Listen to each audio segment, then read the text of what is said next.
USA Mizo News clear tu te chibai vek ule May nisari ani chundar som pakhat le da minisom thum panga ani e ole tun tuma hian hei chan chin mak tak tak karot puang le don ani thil oi om lo deu ni boxi te ani e ole kan puan ma in ria thiam na ngai dam na handil kadua kan mic eng mo chiang lo kan lo ngai thi na hamaro chu lo ni lo wa YouTube atanga direct kan han live khan YouTube lam chian lo na kha lo ni zo ka sa pho pon lo boi ve khop mai ti kha kan han mu chhuak ka ari kha azoi ba ga a cher thi ni chu chu emani lama tanga kan chian lo na emo kan ti kha lo ni lo YouTube lama tanga chian lo na om zo kan ni ti kha khan soi fia ma sa ani e maro chu thei top kan lo chhuak don nia le tu kan sing khan putraman nuclear chungchang ron soi rile zok maya nimin lama thuwa soina ani White House lama thuwa soya Iran hian an nuclear tuna an check call kan ti bo uranium an nei chu tum kha tuna chuan White House in kan nor na saboka chu nei lo dan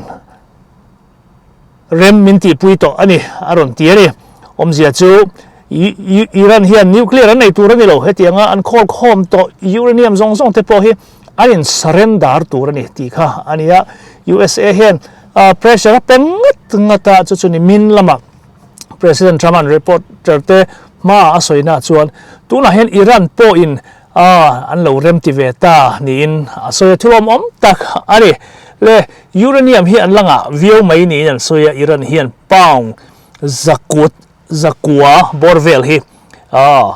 tuna hian khol khom an nei ne chu an in surrender ngei an be seya chu an noi chadon nge an pedon nge riat ani lawa chu Iran lamina rem an ti dan ani nimin lama President Trump an through social lama asoina phei chuan tuna agreement kan tiang chi an tom lo ni chuan na to hin ka bom don ti mia mai ni kha maro chule hei la bom lei thei lawa eng chen nge rei don riat ani lawa Iran in do na hian kar thum vel ala o mai thei an ron tibok ani le mak ve deu mai chu hei Iran anin do ari lo ta chungin kan buai chu ani maya gas mana sanga tuna hian galan khata dollar li le sen somruk somsari dollar ngat huak ani kan buai khop mai ke ni ang tan pe chuan abik takin truck khal tan pe chan buai tak ani le hei wang he President Trump an mo chian na sak khop maya ama wang ani tin mitam takin an dem lui mai ani Paul te po an la tu wang nge tiang chi te chu tiang ani President Trump pu na sem mai ni tin hei hi Iran in do na hi azo chuan tun ma aya gas tom zok mo dollar ni le sen som thum som ruk borvel ai po kham niam dollar ni chuan na ti ve reng maya mar chulai Iran in do na awangin tuna hian gas man hi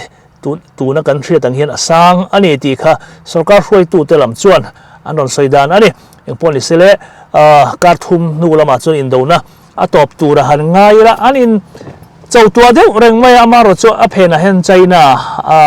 atel ani ti kha kan thriat thiam ve po tulanga Iran hi an etia a han shrem kan ti rol hian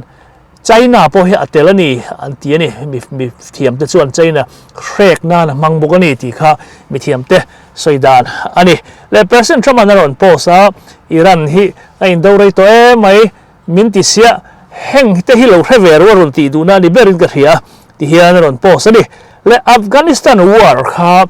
Biden hun lai mo ani kha ani do rei khop mai ni po kar zanga le somli le pathuma in do ani tin Iraq in do na po khan kar zali le somnga pasari Vietnam kar zali le som thum pakwa US civil war kha kar zani le pakwa ani ti chuan indo pui pani na kha kar zale som kwa paruk Korean war kha kar zale som ruk pakhat lai mai ani chu wang chuan Iran in don he chu ala rei lo mai ti hi lo the ve ro u ti du na ni arin oma president Trump ti hian aron pholang tlat mai ani ole kan thu pui pani na kan lut nga lang le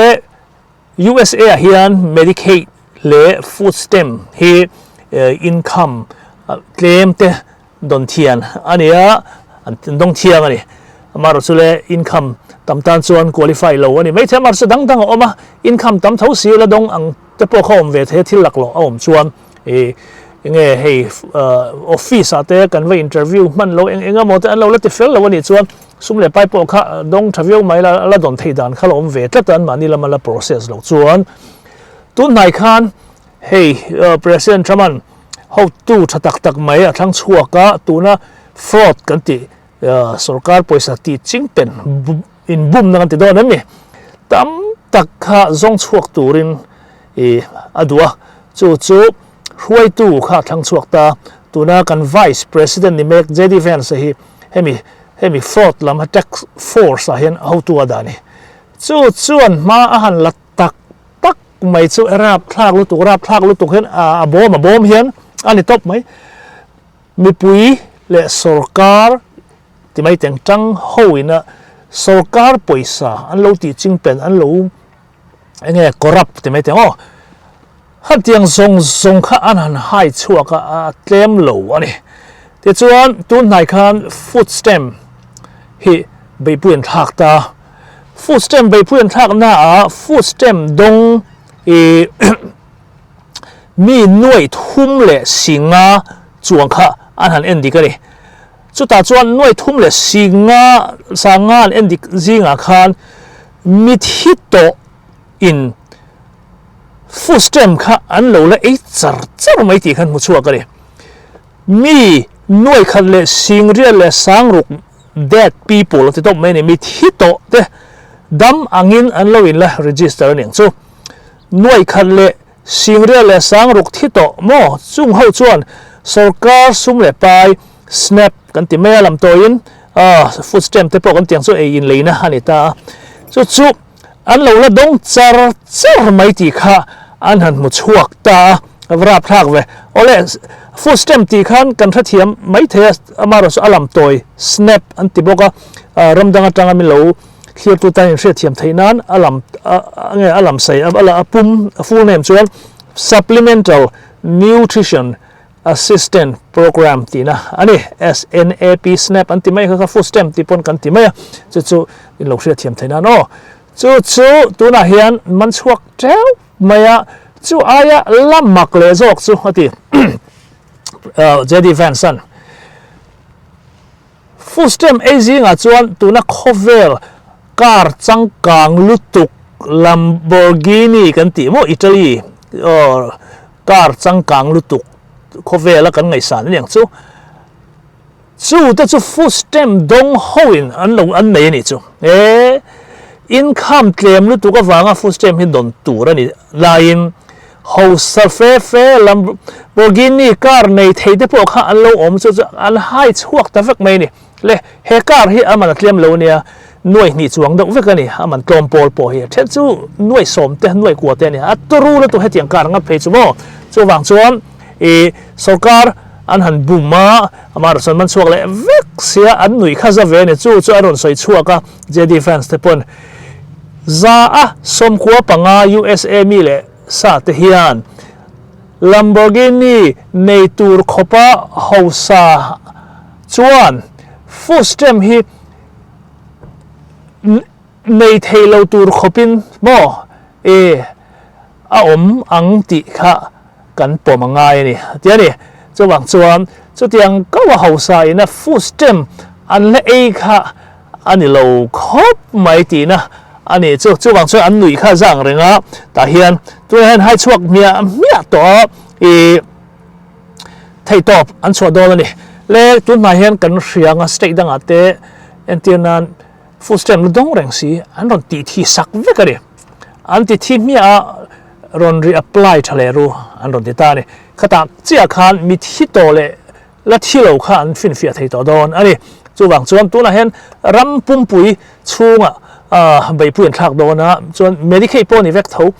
mi tam tak Medicaid nei mek te po ani nge ni lawang chi te an fin fia zung to me dona mithi toy na lo la mangem ti te mi mingin engenge mon mangem tiang chi te ani kha mani po Minnesota an buai vak kha tu lai pe chon la chui zui na sa khom me nursery chungchang vel te po tu na an Minnesota how to know Somali how to know te me tiang ilan omari kha te ha po kha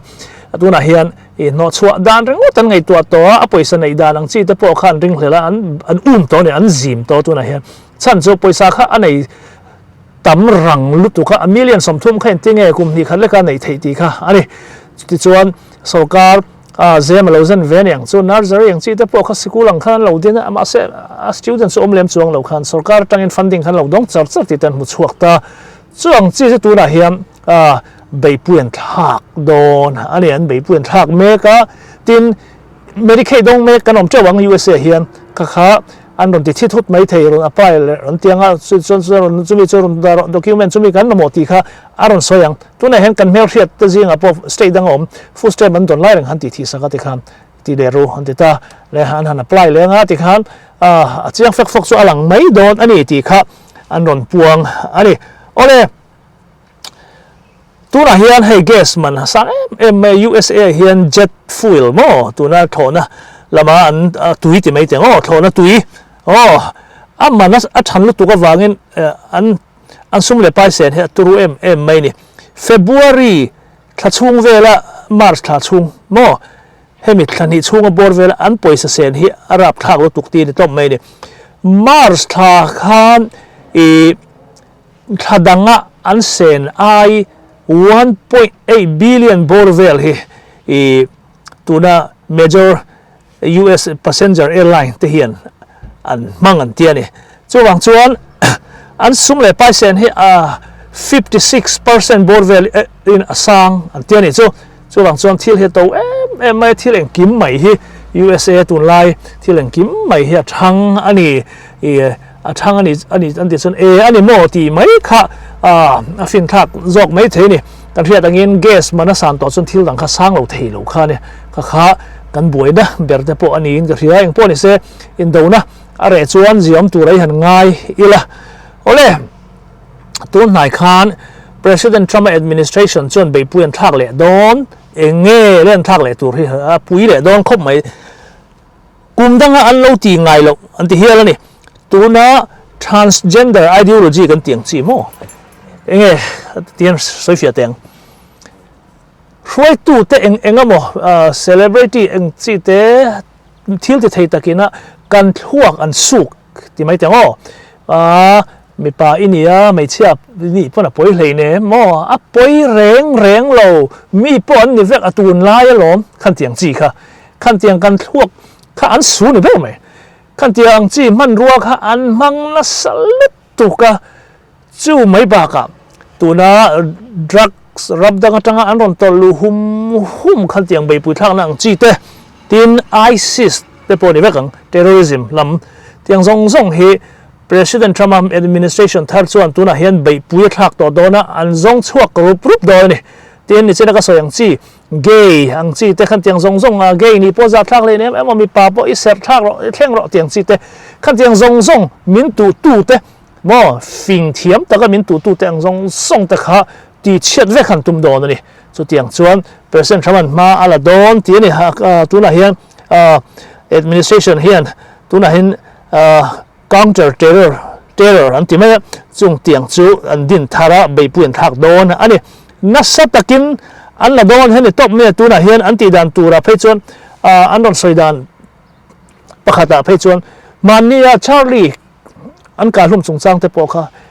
a tel ve kan tiane kha te po kha Christian huat nang chi mo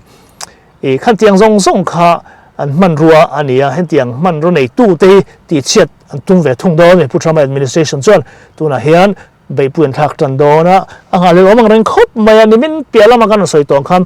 Christian ho man tur big phone chuak top mai ne mo ni min pia khan an launcher an mang tan to Radiant phone ni khamo ming Radiant mobile ti ani ati mobile nen he anin connect veka dollar som ni pakwa bor velina theng ka monthly fee kha athang reng khop mai ka ta khan gay ang chi te transgender ang chi tiang rong kai promote na reng thawak ang chi te website ang chi te le henge pon en theng chi khan tiang reng kha chu a filter ngal vek don ni kha phone na tang kha na en thei ve to lo in phel ruak keng kung ang chi te za morong ka ang chi te reng khan tiang khan en thei ve to mi don lo kan fa ten en lo se kan duang chi kha phone a khan nge a lo filter ngal zel don en thei ve mi don lo ni chu wang chuan i radiant mobile kha kan lei duan ni chuan a thaviu wang kan fa te man tur ta no i engkim mai kha ve don lo ti da ni chu Christian te phone an ti top mai chu LGBTQ lam cha an hok mai en ting eron soitina an soidan pe chu Christian hoin an mani man tur big LGBTQ ho do let na mo chu tiang phone chu tu na hen an ti chuak ten ron ten an mani ho pon ron soi na sa to mai an thina rim view mai an pom lo view mai ani ole e to beratan le tu nai lok khan tu nai ke tu kin jing ti mai tang o ke mani lam USA lam chuan e kan secretary of state Marco Rubio chuan pop liu ava mu ani ava koma akom chan hi engdang ani lo mani khan president Trump le pop liu hi anin ka fu chia lo do nga anin khak ka e khan tiang bor vela khan anin bet chawak lo niang chu palai na wa thoka darka ni le achan ve vel hun mangin pop liu hi ava mu ani amaro chula in biak na hi anin kom na hi ara thaviau mai an tia lok thak viau mai an ti ani le tun ma po khan president Trump khan atong buan ve boka president Trump na soidan pe chon pop liu hi ke ma wang ani ti deu tho ni mai a ke hi White House om lo wilang chun nang po Vatican hani om bik lo wang tia ni chu tiang chu ania tukin jing lama kan thuram froi tu secretary of state Marco Rubio chuan pop liu chu ba mu nge putrama thu soi nok zong kha ba ching fel dom ni na langa eng poni se chanchin lom om tak tukin lama kan han theya alom om em mai ni tun lai AI le AI hi kan ti tu hum to mai AI awangin khovel po abuai zawa mi in zon na po achia te mai tang hai ke ni hom zo jing ate po ni tan toi tu na chuan tu zai em kha AI na non cover ve ka te khan mi zai zong kha la kiang view la kiang ani tu na po he dan siam don ka rem zo ma po mo du in AI khan lo cover to su ti te po khadan te om don ni na langa chuwang chuan le kan FBI ho tu pa kas patelen soina chuan tu na hian school he a in ka nom thin university school ate nge mo sila in ka ang chi te mo kan tiang song kha AI kan mang to ti AI hian mi tam tak in kable tur te po aveng ha la ti min hriat chhuat tir AI mang hian thil hriat chhuat zung thei mai ni om ani an mang tangkai view don ni om le tuna po hian an mang tangkai mek chu AI kal tlangin information thatak takang chi te chumi rin hlo mang chi zong khati khan information kha pe zung mai ni om ani tam tak nun na min nun na tam tak kan chan to ani teron ti hel chu wang chuan AI hun ani tun lai chu zai thiam tur pon AI man thiam chuan han zai thiam em mail that du pon AI ani vek ta mai ni mar chu AI wangin na tam tak kan chan don ani ve thung amaro chule AI siam na lam ma chuan na tam vele view mai the AI hian na siam chawanga amaro chule na tho lam chu ke ni ho le kha thiam mang lo tan chuan har sa ve deuh hlek mai the ani chuwang chuan AI awang hian na kan chan lawang tia soi thei mi alo ni kan ma hun he pik ve tho mai ti kha han ni phot mai te se ole in zawai in hun man nuam ule kha zong khan ni phot mai te se